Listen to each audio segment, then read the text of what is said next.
Ay, dito lang yan. Parang kumihan, may condition.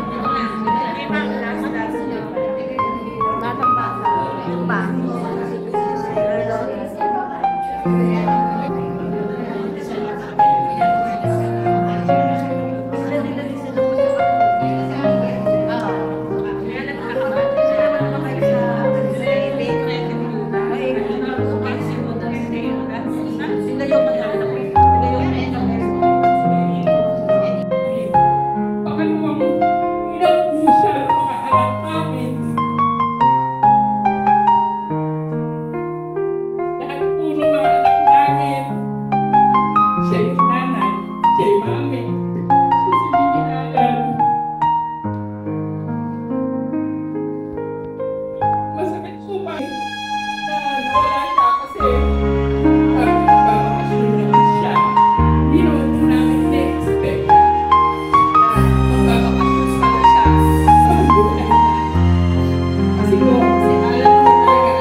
Lahat ng tao, mostly, may nag-bread itong bakla na to.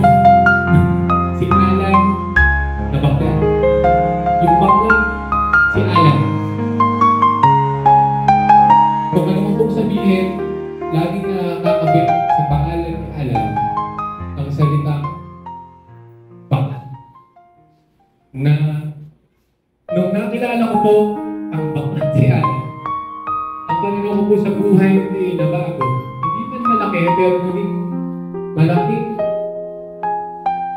proseso. Si Ma'am Cesar J. na siya lang kami nandito ngayon. Si Ma'am Osa. Sa kayo, iba ba namin kasama na hindi nagpunta dito baka po himatayin sila sa pagkaya. So wala akong choice. Personal sa akin kasi ipag ko, kalilitig lang po. Kahapon ang umaga. So, August 8, tama. July 8 advance. July 8 po, chat si Sir Kilon, sino daw po ba yung gusto dumalaw sa hospital.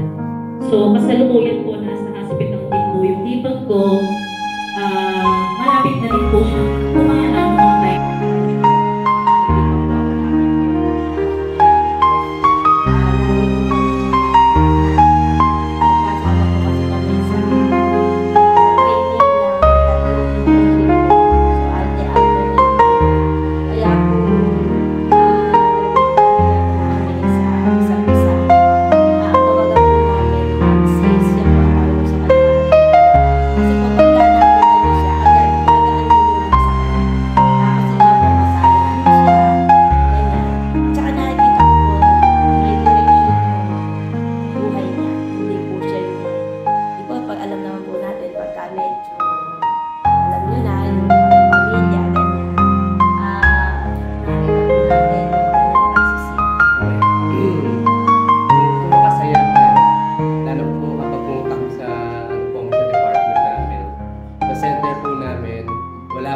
Habang andun siya, kahit nasa labas siya, kapag papasok siya, nag-iingay na. Yun po ang hindi namin makakalimutan sa kanya.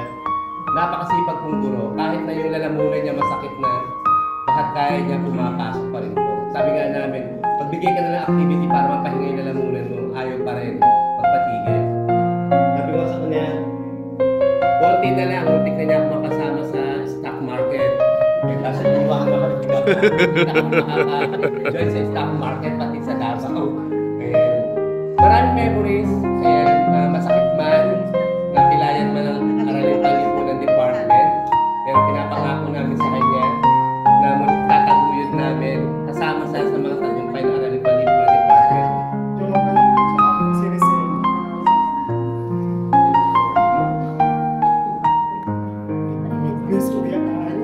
Gano'n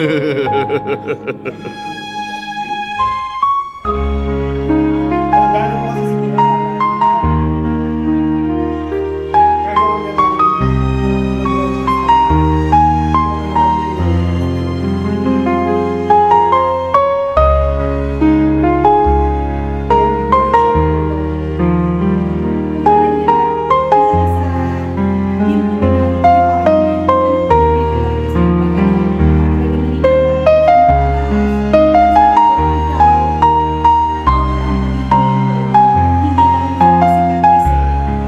Sama natin kung paano siya naka-influensya sa ating pang-araw-araw na pamumuhay.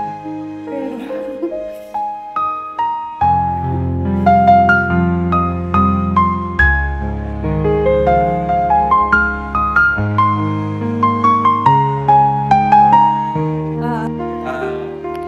Actually po, nung time na na-hospitalize na po si Sir Alan, ito, nung last na po, ay nag-chat po kasi sila na kailangan ng magdodonate